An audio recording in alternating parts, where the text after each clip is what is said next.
বল, ডাকলি কেন? এত কিছুর পরেও তোর কি বলার আছে আর? আরে ভাই একটা খুব ইম্পর্টেন্ট দরকার ছিল, তাই তোকে আমি ডাকলাম এখন। না, আর ইম্পর্টেন্ট কিছু থাকার প্রশ্নই উঠছে না ভাই। যা হওয়ার তো হয়ে গেছে। ভাই সিরিয়াসলি একটা ইম্পর্টেন্ট দরকার আছে বলেই তোকে ডেকেছি, তুই একটু আয়, চ ওখানটা গিয়ে বসি আয়। আর ইম্পর্টেন্ট থাকার তো কিছু নেই, যা করার তো করে দিয়েছিস অলরেডি। ভাই আমার হাতে কিছু ছিল না।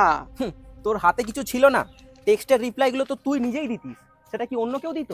ভাই আমি কিন্তু রিপ্লাইটাই দিতাম, নিজে থেকে কিন্তু কখনো টেক্সট করিনি, আর ইন্টারেস্টটা ওদিক থেকেই ছিল। যদি তোর ইন্টারেস্ট না থাকতো তাহলে ও তোর এমনি এমনি গার্লফ্রেন্ড হয়ে যেত নাকি? ভাই এসব পুরানো কথা এখন বাদ দে, যেটা এখন ইম্পর্টেন্ট আমরা সেটাতে ফোকাস করি চল। আর কি বলতে বাকি আছে তোর?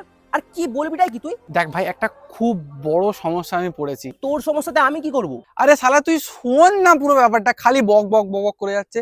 আমি মানছি যে একটা টাইমে তোর গার্লফ্রেন্ডকে আমি আমার নিজের গার্লফ্রেন্ড বানিয়ে নিয়েছিলাম, সেটার জন্য আমার আমার খুব বড় ভুল হয়ে গেছে।